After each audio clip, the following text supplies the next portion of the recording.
Hello and welcome to Brockwell Lane. This week I have two new arrivals in the form of these Cavalex PGA wagons. So let's have a look at what we've got.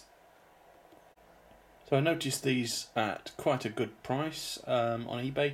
These are the plain white versions of the PGAs rather than the Redland versions. Now, I've never had a model from this manufacturer before, but I've heard good things, and they have announced a Class 56, so I thought it was probably a good time to check them out. I was expecting them to be extremely delicate and made of not very good quality plastic, but I'm happy to say that I was wrong. It's a very good quality model. I'm very surprised at how sturdy it is compared with a lot of recent smaller manufacturers recently. It's really quite strong. You can pass around with this plastic quite well. It's very similar build to a Bachmann, I'd say.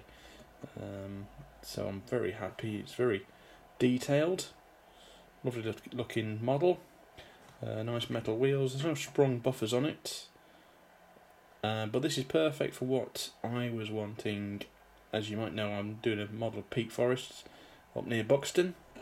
And during the 80s and 70s there were similar wagons to this running around with Peak Stone on the side. Peak Stone Buxton. And although they weren't exactly the same, they're not that far off, and a bit of artistic license, I think I could get away with using these. Now luckily I found some decals from a company called Railtech. And you get enough for 4 wagons, and some of these data panels, and for more wagons actually with the data panels alone. And I thought they might look quite nice on the side there, though not completely accurate, but I thought they'd look nice on these particular wagons. And I'll show you what sort of wagon I'm trying to replicate. Here's a photograph I found online of the sort of wagon I'm trying to replicate. You can see it's similar, but not identical. There are various differences. Although it is still called a PGA wagon. I'm not an expert on wagons, so I'm not sure why, but this, I think with a bit of artistic license, is the sort of thing I'm going for. So I've just completed the first wagon. Water slide transfers went on very well, didn't put anything in it apart from water. I think they were almost made for these wagons. I think that looks so much better than the plain version, or the realistic version, of course. But nonetheless, I'm very happy with how that's turned out. I changed the data panel as well to the black ones supplied with the transfers, as you can see. And yeah, I think they look quite effective. So I'm going to continue and do the other side and the second wagon, and then we'll get them on the layout. They'll probably need a little bit of weathering as well, and maybe some loads in them. So just cut the transfer off the backing sheet, dipped it in some water for a few seconds, and then just laid it roughly in position on the wagon side. It does curl up, you see it's curling back down again now. Leave that a minute or so, and then just slide it off onto the side of the wagon and position it with a knife or a cocktail stick, and keep applying water if you need to move it around until you've got it in the right place. So transfers are now dry. I'm going to give them a coat of satin varnish just to keep them in place properly. I think they look pretty good as they are. I've put some KD couplers on them. In this case I've used number 19s, which seem to couple them quite well together. I change all my couplers over to KDs for the tension locks, and these have NEM pockets, so it makes it very easy. The other thing I'm going to do is just use some satin black and just paint the side of the wheels there, just to get rid of some of that shine. For that I'm going to use Humbrol Satin 85, which is a good match for black plastic.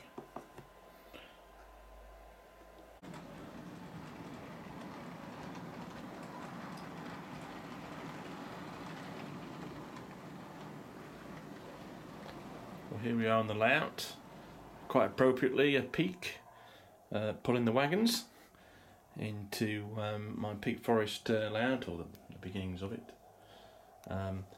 Looks really good, I think. Really happy with the way they come out. I obviously need quite a few more.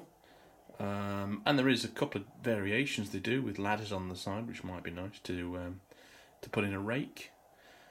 But I'm really happy with those. I hope you like them. Maybe you could put your own names on these white ones. I mean, I toyed with the idea of having some transfers saying Brockwell or Brockwell Quarries or something like that. But of course, they do need weathering. But I'm probably going to wait till I've got a few more and then weather them all together, put loads in as well. I like to do that once I've got a rake, do them all at once.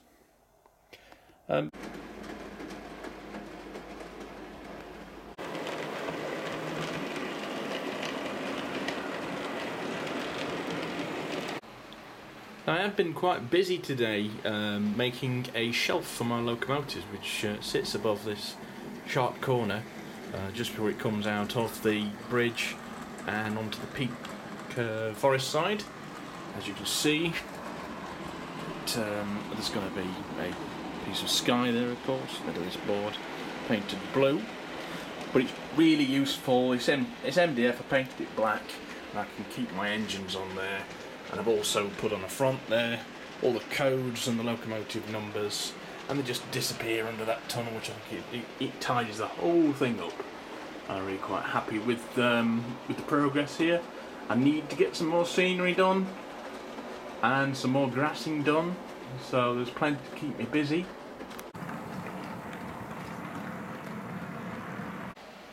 So is anybody else going to the Great Electric Train Show in Milton Keynes this coming weekend? I'll be there on the Saturday. I'll be wearing my t-shirt, which is Brockwell Lane YouTube on the back, so if you spot me, come and say hello. Should be fun. There's not many exhibitions on at the moment, so I think that's probably pretty much the only one I'm going to be going to for a while, and I bet a lot of you are the same. So be pleased to see you there. Please subscribe to my channel, comment below, and everything else people usually say at this point. So have fun. See you next time, Brockwell Lane. Thank you very much for watching. Bye bye.